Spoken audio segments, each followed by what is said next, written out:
Hello friends, welcome to your my YouTube channel Ritu Math Classes.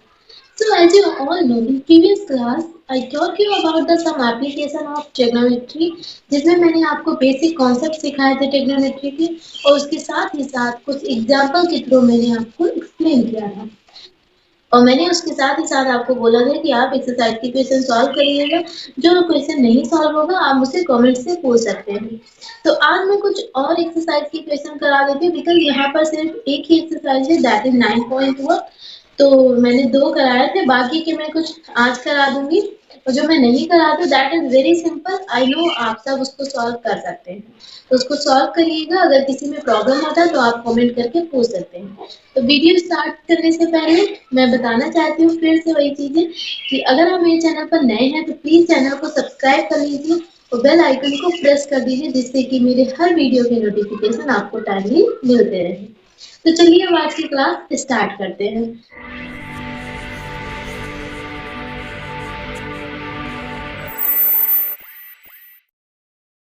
कल मैंने आप लोगों को सिर्फ 2 ही क्वेश्चन कराए थे, that was question number 1 and 2।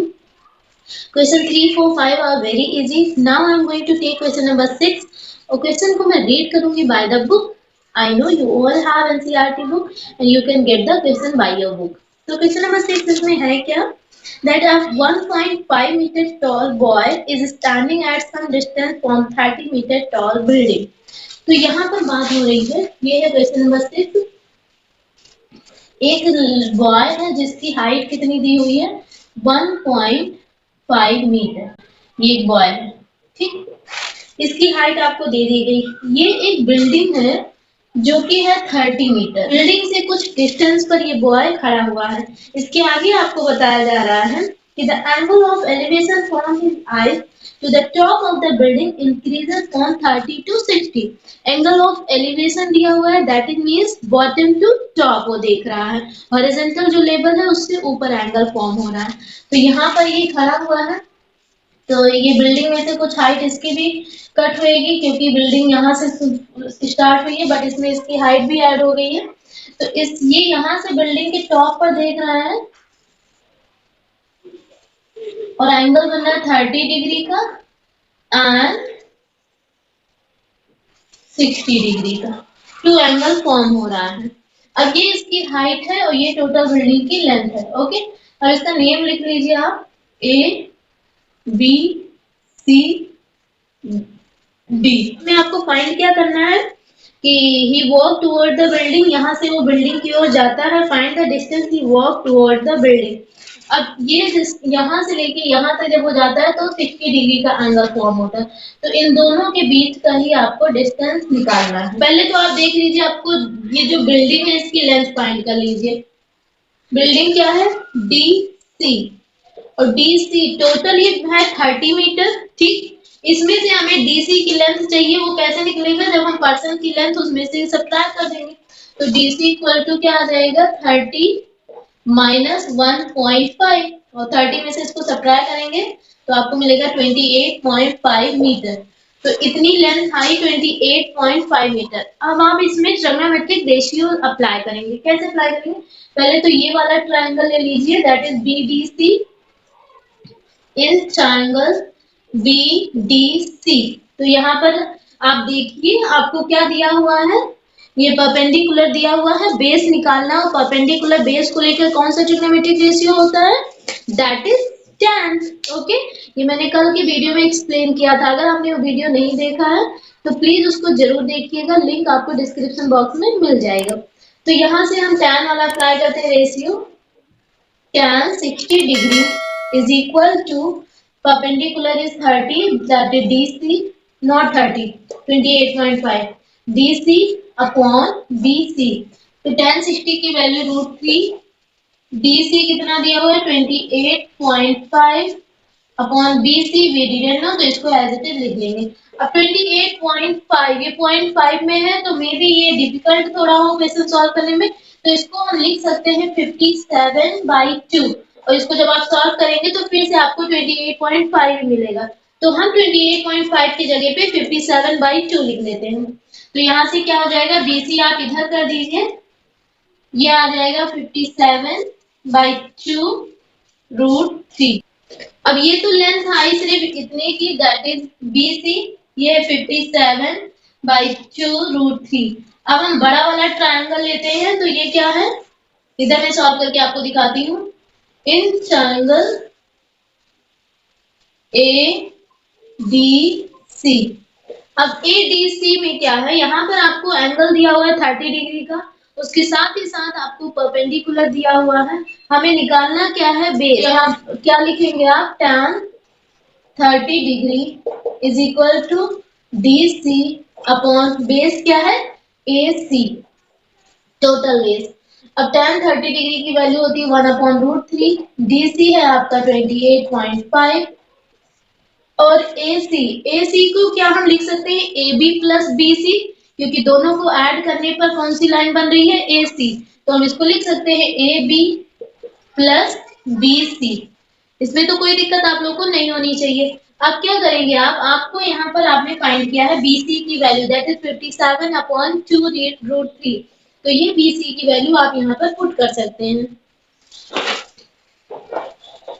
तो इसको पुट करेंगे तो 1/√3 एज इट इज रहेगा, 28.5 अपॉन AB प्लस 57/2√3।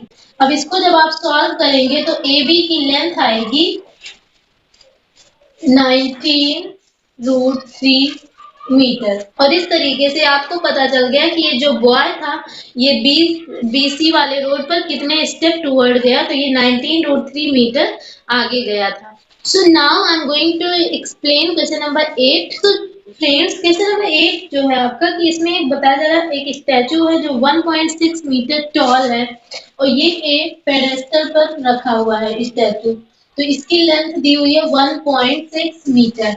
यहाँ पर बात आपसे कर रहा है कि from a point on the ground the angle of elevation of the top of statute is 60 degree.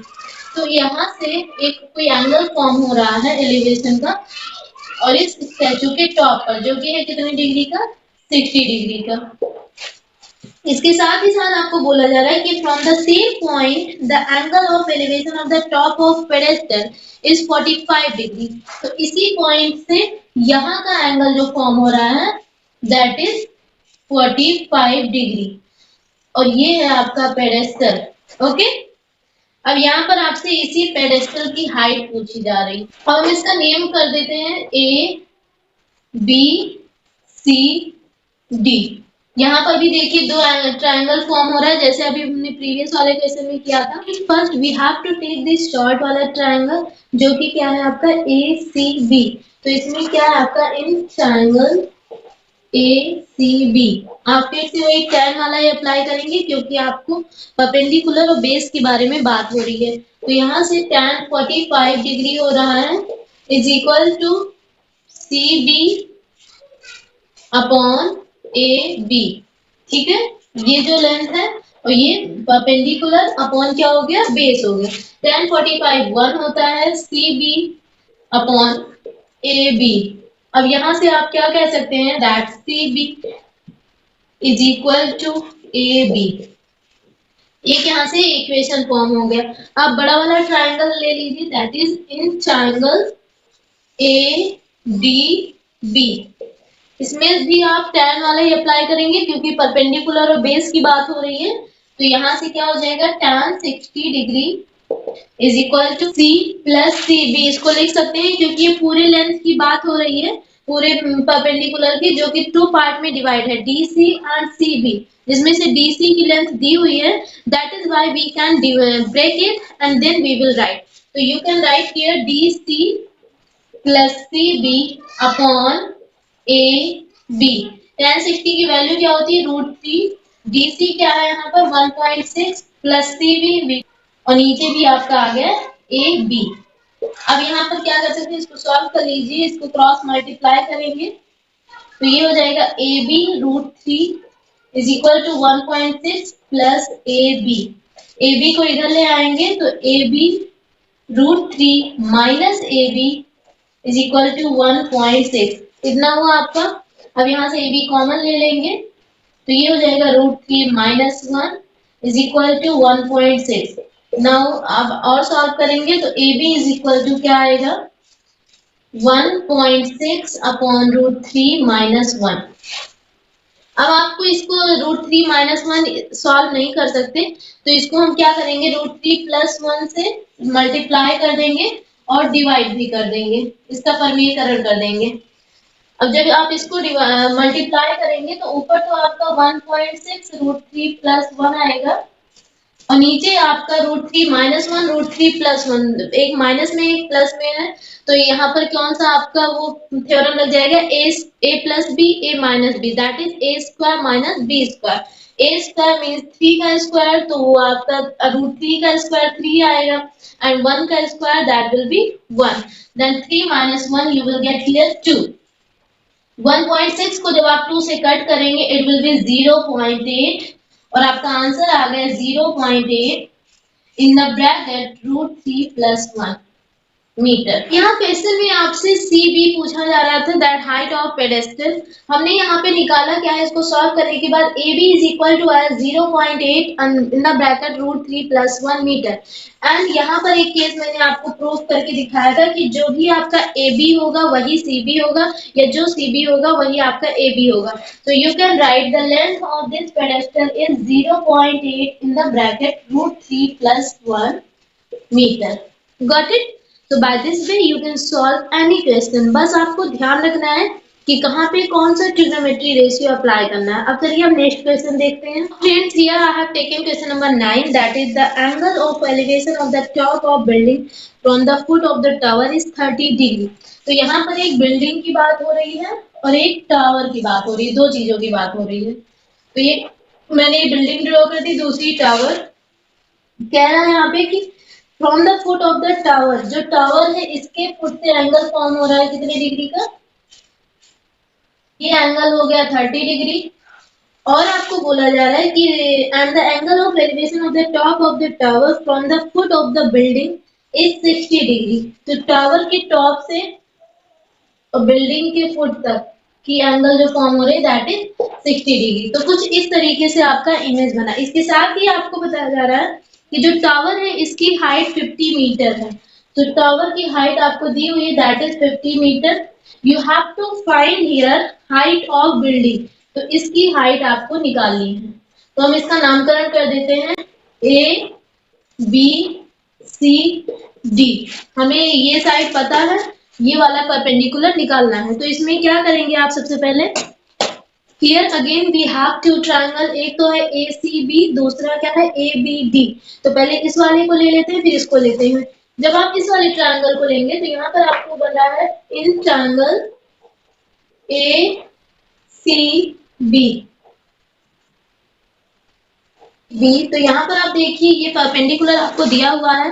You have to find the base. तो यहाँ पर फिर से आप वही tan वाला लगाएंगे, tan 60 degree is equal to CB upon AB। tan 60 की वैल्यू √3 होती है, CB आपको 50 दिया हुआ है, AB हमें नहीं पता है, तो AB इज इक्वल टू क्या आ गया 50 अपॉन √3।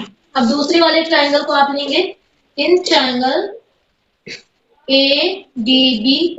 यहाँ पर भी आपको परपेंडिकुलर बेस की बात हो रही है, तो आप लिखेंगे tan 30 degree is equal to AD upon AB। Now you know that tan 30 की वैल्यू होती है 1 upon √3 and AD that is h, यही वाली हाइट हमें फाइंड करनी है, और AB एज इट इज लिख लेंगे। अब यहाँ से देखिए आपको AB की वैल्यू ऑलरेडी पता चला है दैट इज 50 अपॉन √3। तो आप क्या करेंगे, यहाँ पर 50 अपॉन √3 लिखेंगे।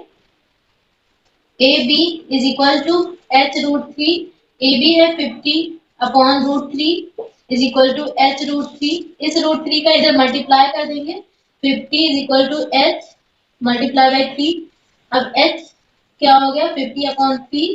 50 अपॉन 3 को जब आप सॉल्व करेंगे यू विल गेट ये 16 होल 2 बाई 3 मीटर। तो जो आपकी यहाँ पे बिल्डिंग थी, बिल्डिंग की लेंथ क्या आ गई 16 whole 2 by 3 meter. So by this way you can get the answer. Now let's see next question. Now children, here I have taken question number 10 जो आपका इस AC9 वाले से थोड़ा मिलता जुलता है। यहाँ पे टू पोल्स की बात हो रही है जो इक्वल हाइट की है। तो दो पोल हो गए जिनकी हाइट क्या है, सेम है, and are standing opposite each other on either side of the road which is 80 metre wide. ये दोनों एक रोड की दो छोर पर है और जिनकी रोड की आपको लेंथ दी हुई है दैट इज 80 मीटर रोड की चौड़ाई। अब इसके साथ ही साथ आप बात करें कि from a point between them on the road the angle of elevation of the top of the poles are 60 degree and 30 degree. यहाँ पे कोई ऐसा पॉइंट है जिस पॉइंट से ये दो एंगल फॉर्म कर रहे हैं जो 60 डिग्री के है और 30 डिग्री, बट वो पॉइंट क्या है इसके बारे में ऐसा नहीं बताया जा रहा कि एकदम मिड पर है, वो कहीं भी हो सकता है। तो मैंने ये पॉइंट ले लिया है, इस पॉइंट पर एक बार 60 डिग्री का एंगल फॉर्म कर रहा है और इस साइड से 30 डिग्री का। तो यहाँ निकालना क्या है आपको, find the height of the poles and the distance of the point from the poles. तो ये दोनों पोल की हाइट आपको निकालनी है और साथ के साथ में इन दोनों के बीच की डिस्टेंस आपको निकालनी है। Now children here we have to write the name of these lines. तो ये हो गया ए बी सी डी और ये मिड वाइल बीच वाले पॉइंट को हम लिख देते हैं ओ और इसकी डिस्टेंस कितनी है 80। अब यहाँ पर भी देखिए दो ट्रायंगल फॉर्म हो रहे हैं, तो फर्स्ट आप ये वाला ट्रायंगल ले लीजिए that is A B O. यहाँ पर आप कौन से ट्रिग्नोमेट्री रेशियो अप्लाई करेंगे, परपेंडिकुलर बेस की बात हो रही है तो फिर से हम वही tan वाला अप्लाई करेंगे। तो tan 60 पहले लेते हैं, tan 60 degree is equal to A B upon B O. tan 60 की वैल्यू होती है √3 is equal to A B upon B O. यहाँ से आपका ये आया। अब इस वाले की बात करें, in triangle C D O.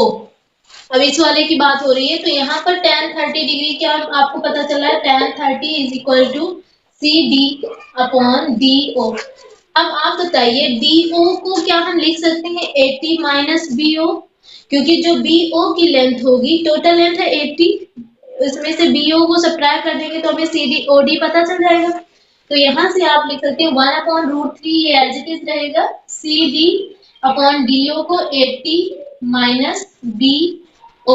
Okay, cross multiplication तो इधर ये जाएगा तो हो जाएगा 80 minus B O is equal to C D √3। जो इज इक्वल टू आप क्या लिख सकते हैं यहाँ से ए बी अपॉन √3, तो ये हो जाएगा 80 minus A B upon √3 is equal to C D √3। यहाँ से आपको पता है क्या कि ए बी जो है वही सी डी है, तो या तो ए बी को सी डी बना दीजिए या तो सी डी को ए बी बना दीजिए। तो हम ए बी को यहाँ पे सी डी बना के देखते हैं, 80 minus C D upon √3 is equal to C D √3। अब इसको उस साइड ले जाएंगे तो क्या हो जाएगा 80 is equal to C D √3 plus C D upon √3। C D आप यहाँ से कॉमन ले लेंगे, now it will be √3 plus 1 upon √3। अब √3 अब प्लस 1 अपॉन √3 को मल्टीप्लाई करेंगे तो यहाँ पर आपको मिलेगा C D in the bracket 3 plus 1 upon √3 that is 4 upon √3। साथ ही साथ में सी डी भी चल रहा है, इधर 4 अपॉन √3 आया, इस साइड में 80 है तो इज इक्वल टू 80। अब 4 से 80 को कट कर देंगे तो ये आएगा आपका 20 और सी डी यहाँ से आ गया 20 √3 मीटर। तो एक चीज तो आपको पता चल गया, जो पोल्स की हाइट पूछी जा रही थी दैट इज 20 √3, क्योंकि दोनों साइड सेम है तो जो सी डी है वही ए बी होगा। अब आपको पूछा जा रहा था B O and O D. Now by this equation you can get BO equal to AB upon √3. Now you have the value of AB that is 20 √3 upon √3। √3 से √3 कट हो गया तो BO is equal to क्या आया 20 metre. तो इतनी length तो 20 metre आ गई, टोटल 80 मीटर दिया हुआ है, 80 में से 20 सब्ट्रैक्ट कर देंगे तो नेक्स्ट वाला क्या आ जाएगा 60 मीटर। तो ये वाली लेंथ क्या आ गई 60 मीटर। तो यहाँ से आपको पोल्स की भी लेंथ पता चल गई और उसके साथ ही साथ इसकी इन दोनों पोल्स के बीच की रोड के बीच की डिस्टेंस भी। So by this way you can solve each question, all the questions are very easy. सिर्फ आपको समझना है, उसको रीड करके और स्टेप बाय स्टेप उसको जैसे भी बोला सॉल्व करते जाना है, ठीक है। तो सॉल्व करिएगा क्वेश्चन, और अगर किसी क्वेश्चन में आपको प्रॉब्लम आती है तो आप मुझसे कमेंट करके पूछ सकते हैं, definitely I will give you the solution. Next video में मैं कुछ नए चैप्टर स्टार्ट करूंगी क्योंकि ये चैप्टर फिनिश हो गया। आप प्लीज कमेंट करके जरूर बताइएगा कि वीडियो आपको कैसा लगा। If you like the video and this video is helpful for you then please like, share and subscribe. Thank you.